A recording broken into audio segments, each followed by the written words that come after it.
Hello বন্ধুরা, কেমন আছো? আশা করি যে যেখানে আছো সবাই খুব ভালো আছো, আর সবাই খুব ভালো থাকো। ভগবানের কাছে এই প্রার্থনাই করি যাতে ভগবান সবাইকে খুব ভালো রাখে। আর আমার জন্য তোমরা প্রার্থনা করো যাতে আমিও ভালো থাকতে পারি। এখন বাজে 3:33, ছেলেকে খাওয়াতে বসেছি। এই দেখো, ভাত নিয়ে বসে আছি। একবার ভাত মুখে দিয়েছি, ভাতটা বাইরে যেয়ে ফেলে দিয়ে আসলো। আবার ভাত মুখে দিয়েছি, আবার বাইরে যেয়ে ফেলে দিয়ে আসলো। এই করছে, মানে গোটা খাবার খেতেই চায় না, মানে ভীষণ জ্বালায়, ভীষণ। এখনও খাবার মুখে দিয়ে ওর ঠায়ের সামনে বসে রয়েছে। সে কখন মুখেরটা শেষ করবে, কখন সে আবার মানে মুখে দিব কিন্তু ফেলে দেবে। মানে খাবার নিয়ে না ভীষণ ঝামেলার মধ্যে আছি। তো বন্ধুরা, আসলে আমি কোনো সময় পাই না কথা বলার মতো। আমার বাচ্চাটা খুব দুষ্ট, ওর জন্য মানে কথা বলতে পারি না, ঠিক আছে?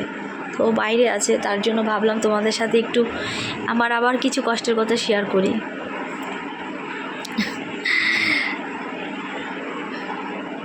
পৃথিবীতে আজকে আমি আমার মার কথা বলবো। আমার মাকে আমি ভীষণ মিস করছি, মানে খুব মিস করছি। আমার মা খুব অসুস্থ। আমার মার একটা কিডনি ছোট হয়ে গেছে। তো সেই কিডনিটা ছোট হয়ে আস্তে আস্তে ছোটো হতে আমার মার ব্লাডের প্রবলেম চলে এসছে।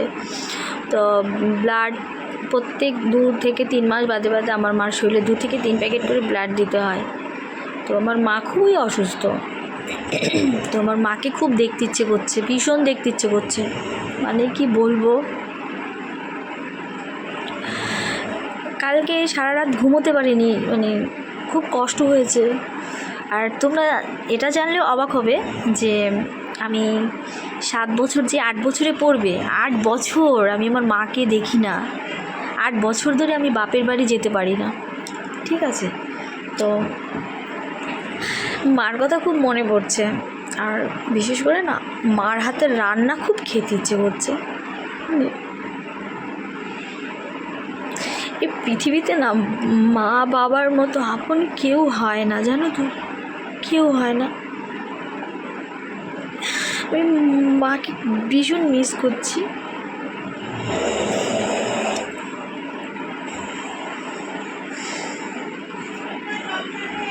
ভগবানের কাছে বলি, মা যেখানেই থাক, মা খুব যেন ভালো থাকে।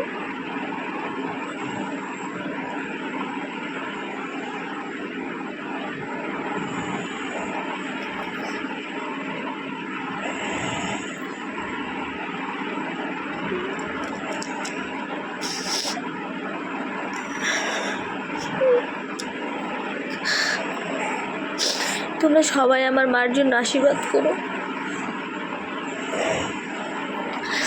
যাতে আমার মা সুস্থভাবে বেঁচে থাকতে পারে।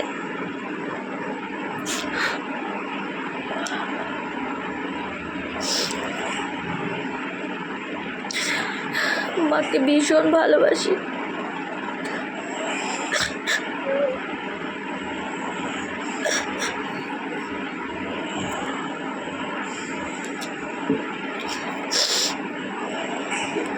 অনেক বছর ধরে মার মুখটা দেখি না, মাকে খুব মনে পড়ে।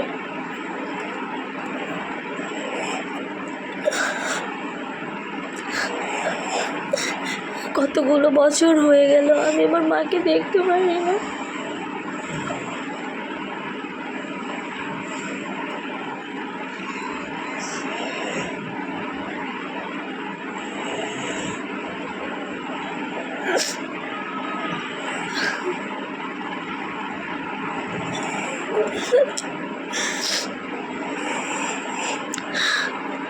তাতে কারো কোনো যায় আসে না, শুধু আমারই কষ্ট হয়, কারণ আমার তো মা, তার জন্য আমার কষ্ট হয়।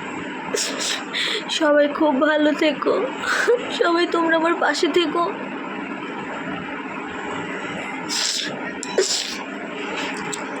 যার যার ঘরে ছোট বাচ্চা আছে সবাই বাচ্চাদেরকে খুব সাবধানে রেখো, কারণ এখন ছেলে ধরা বেরিয়েছে, বাচ্চাদেরকে খুব সাবধানে রাখবে। গেটের সামনে যদি কোনো ফকির বা কোনো দরবেশ, কোনো সাধু বেশে কোনো লোক আসে, তাহলে তাদেরকে তোমরা মানে তাদের সাথে কোনো কথা বলবে না, দরজা গেট সব তালা মেরে রাখবে। কারণ ছোটো ছোটো বাচ্চাদেরকে বাড়ির সামনে থেকে ধরে নিয়ে চলে যাচ্ছে। আমার বাড়ির এখানে আমার এলাকার মধ্যে 3টে বাচ্চা চুরি হয়ে গেছে। সবাই খুব ভালো থেকো আর এই বন্ধুটার পাশে থেকো। টাটা।